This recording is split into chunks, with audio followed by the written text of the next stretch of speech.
Welcome to Indigo Touch. Tamako Tokozani Lisedi. Today we are talking about the reasons why people, especially spiritually gifted people, may feel the need to be alone or may feel lonely at the beginning of spiritual awakening. Without wasting any time, let's get into it. Please like the video, please subscribe, and please share this with anyone who might benefit from it. So, at the beginning of spiritual awakening, this is a call for us to learn about the world. This is a call for us to learn how we have been interacting with the world.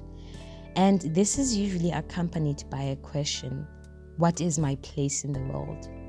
A feeling misplaced, feeling like I do not know where I belong in this world. And in order to answer that question, we need to learn about the world itself, how it operates, what our relationship with it has been. And in order to learn about something, we need to create a distance between us and what we are trying to understand. We cannot learn about something when we are part of it. That is why we need to create a distance between ourselves and the world by isolating ourselves. So let me make an example just to further clarify this point or reinforce this point. At school, when we are learning about global warming, climate change, there is always a diagram, a simulation, a model that will show us how it happens. This is because since we are part of the planet, we cannot see these changes happening on the daily. But when we are seeing a drawing or a model or a simulation, it's like we are seeing a piece of the planet and we are seeing it from a distance. That is why we are able to understand how it happens. We are able to understand the whole process, the whole phenomenon. It's the same thing as the need to be alone. We need to observe the world from a distance to understand how it works. And during this time, it's a time when we also discern, we dissect what we have been doing, we dissect our habits, and we decide, Ukuba, I'm going to take this habit because it has been working for me. It helps my life, it betters my life, and it also betters the lives of people around me. And I'm going to drop this habit because it does not get me anywhere. So this is a time when we check about what works, what doesn't work, and we take what works and we run along with it. We drop what doesn't work. So once we do that, we start growing, because that is what growth is about. We take what works and we move along with it. We drop what doesn't serve us in any purpose, what doesn't serve any purpose in our lives. So that is number one. Number two is because the spirit and the soul are also in their own process. They also have, they are also going through their own things. So for the soul is trying to learn itself. This time of isolation may be very, very emotional. There may be a lot of crying, seemingly with no reason, but then the soul is concerned with our emotions and our expression of emotions. So at that time, the soul is learning itself. The soul is like our light. It's what gives us light. It's trying to learn itself, to study itself at that time. And the soul cannot study itself if there is influence around us. So we need to be alone for that to happen. There will be a lot of crying, just emotions coming to surface, emotions that we usually refuse to deal with. And at that time, we need to deal with them. They are not going anywhere. They are there to stay, and they are there to be dealt with and to be learned from. And the spirit keeps us in isolation because it knows why we are in isolation. While the soul keeps us there because we need to study the soul itself, the spirit knows, Ukuba, I'm keeping you in isolation because you are this type of person.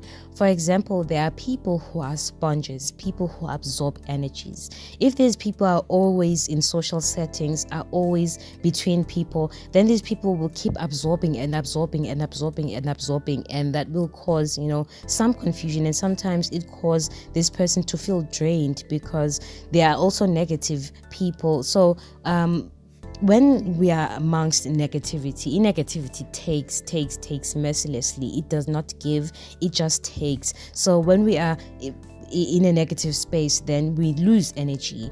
But it's not only on a negative on a negative side. Also on a positive, if we meet people with, you know, domineering energies, which we'll talk about in a minute, then we may it's a matter of ukusindwa. So if you're a person who absorbs the energy, then the spirit protects you by keeping you in isolation so that ungazohamba usindwa.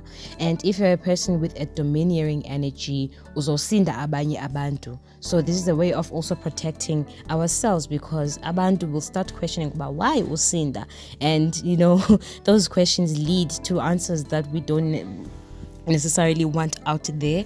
So answers that should be ours, you know, ours only. So when a person is in isolation, it's because, you know, the spirit is trying to protect that person, whether they are domineering or whether they are sponges. So that is point number 2. And point number 3 is going to encompass both points: loss of friends, addressing this loss of friends and loss of partnerships. So when it comes to friendships, right, when we meet our friends, they know us this certain way, but she's this type of person, she's umtonje nakanje.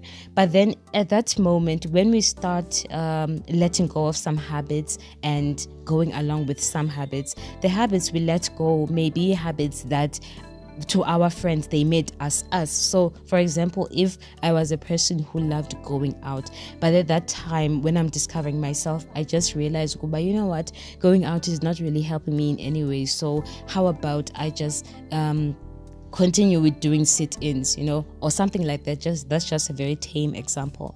But when the habits we drop may be what our friends know us as, and when we drop those things, then we become this person that they no longer know, and that kind of severs bonds, because now we are a completely different person than the person that our friends met, you know, some period ago.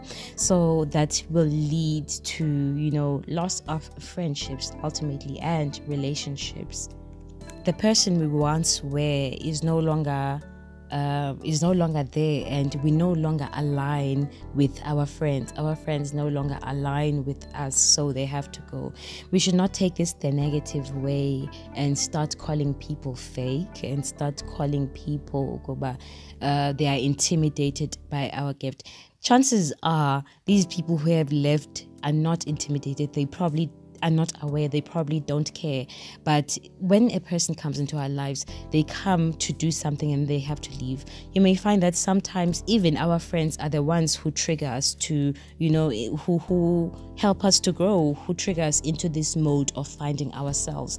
Because it doesn't matter if it's in a positive or negative way. But yeah, we should not expect people to always be around, because that is setting ourselves up for disappointment. People change, as they should. People may no longer be in alignment with us, as they should. No one is compelled to just stay by our side, to be twinned with us for the rest of their lives. So yeah, that's all for today. Hey, thank you for watching, and please subscribe. Please share this with anyone who might benefit from it. Till next time, goodbye.